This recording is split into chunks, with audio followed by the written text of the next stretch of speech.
Well, hey there, guys. So, my phone got cucked by a hot tub, so I didn't have a phone. But now I do have a phone. But then I didn't have a screen recorder. But now I do have a screen recorder. So now I can make effortless tier videos just to appease you guys and get those mad views. So, I should be able to get through all three of them today in this one video. So, let's get started. So, there are two differences between the then and now for the character tiers. And that is that I dropped Green Nate down to F tier because his melee sucks really bad. It's really infuriating to use, especially online. Because even if you know what you're doing, you're probably going to just drop juggles for no reason out of nowhere. And while he does have workaround juggles, they're still annoying to use just because of muscle memory fucking everything up. And there's a few people who try to be an apologist for him and be like, hey man, it's not that bad. Like, but it is that bad. So fuck off.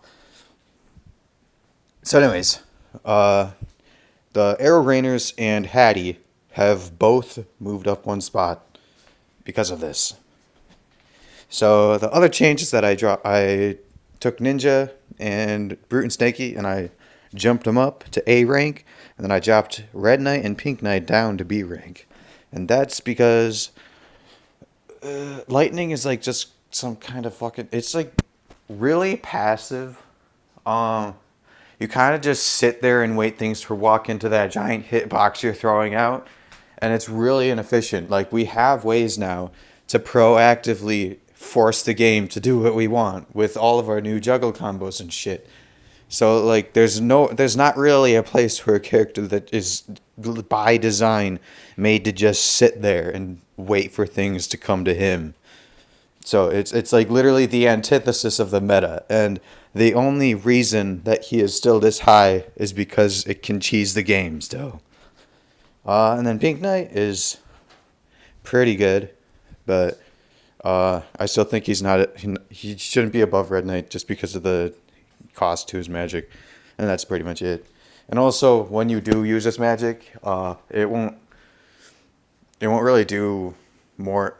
The damage output for Pink Knight Splash versus Red Knights is not that good, and that's basically what Pink Knight is basically just a worse Red Knight. But he has the bomb-like projectile, which is pretty nice, and it also can crit or use any other special effect that your weapon has, which is weird.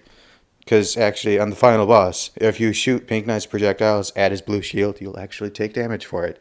And you can use the stuffed animals on the red shield.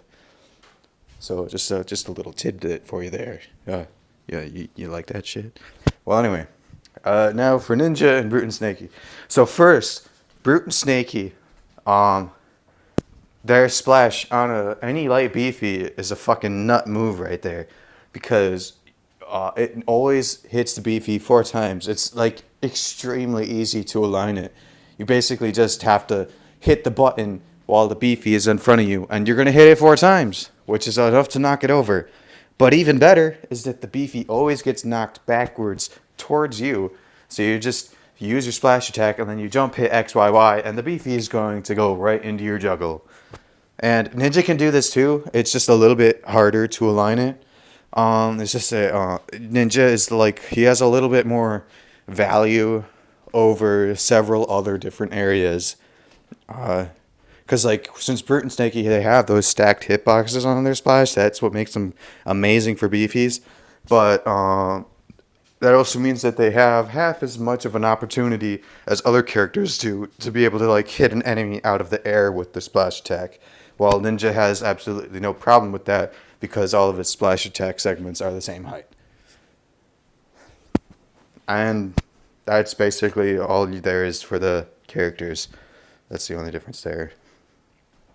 Now for weapons, it has changed a lot, kind of, but the difference is pretty simple. Basically, more or less, it all depends on how much the weapon raises your melee damage output.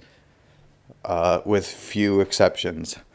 So, the first 4 weapons are all things that, well, okay, with the gold sword versus the chainsaw, like even though the chainsaw technically gives you more than 5 strength, I still think it's better to combine melee and magic than it is to combine uh, defense and strength, because it's like, I don't know, 28 times 5, that's like 140 extra health, I think. That's not going to save you.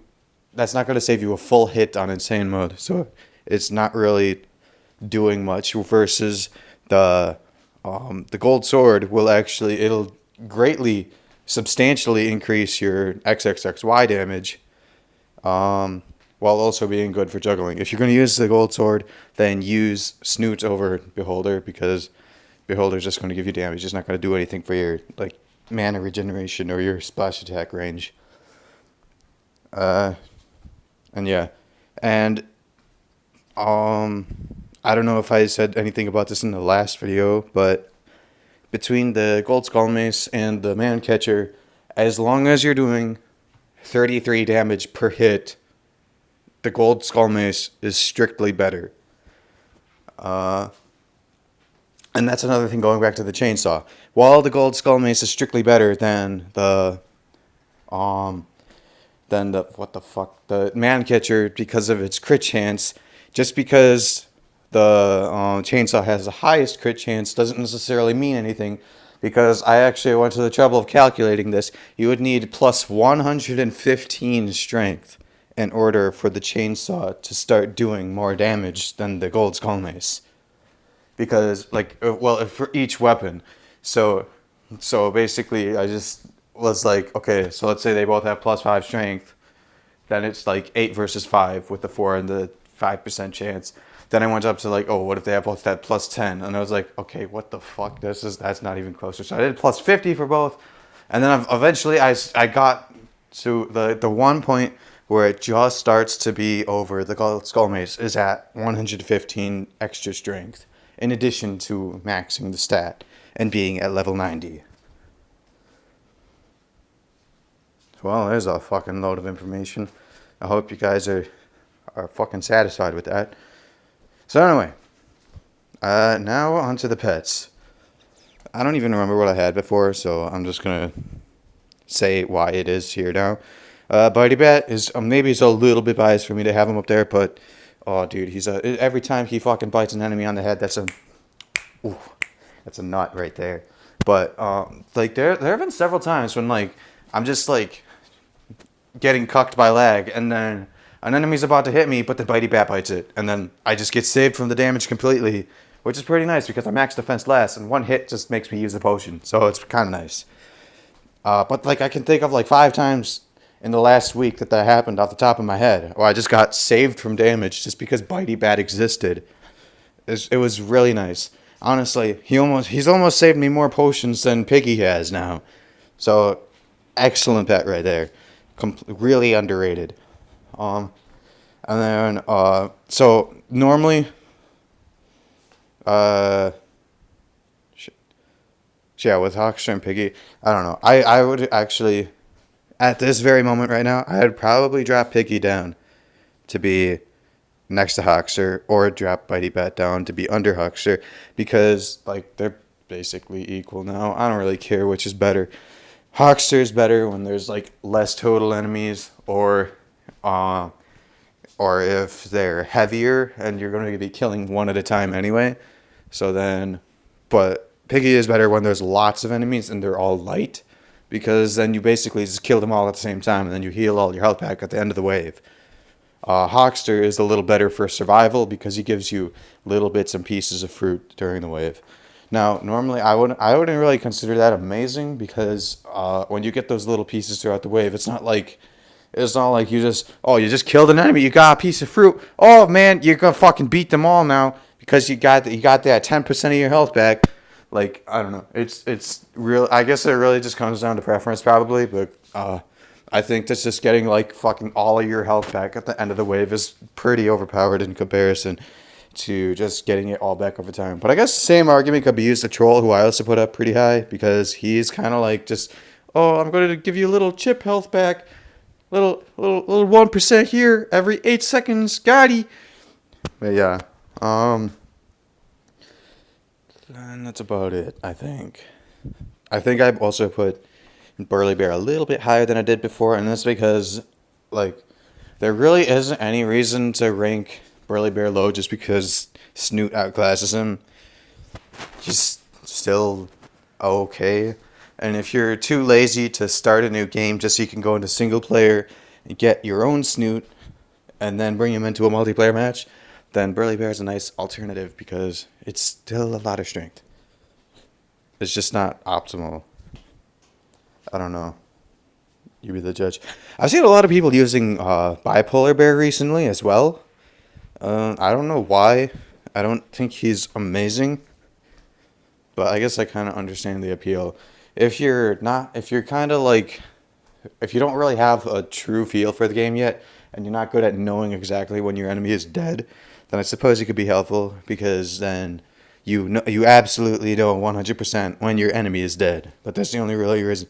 That's the only really real reason I would ever recommend him. Oh, I guess another difference is that I've put the agility pets a lot lower. I really just think that they're kind of a little bit overrated because, like, Meowbert is like the only one I use anymore, and I only use him on the beginning of normal mode. And then once I max agility, I never touch any of the agility pets ever again, except for in arena mode.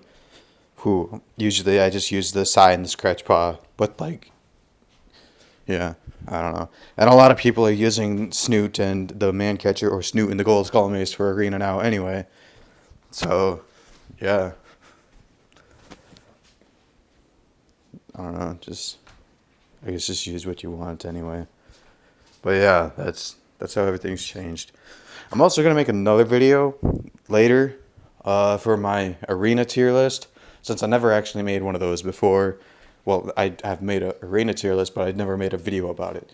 So you can expect that shit to come out soon. So anyways, see you in the next video, guys.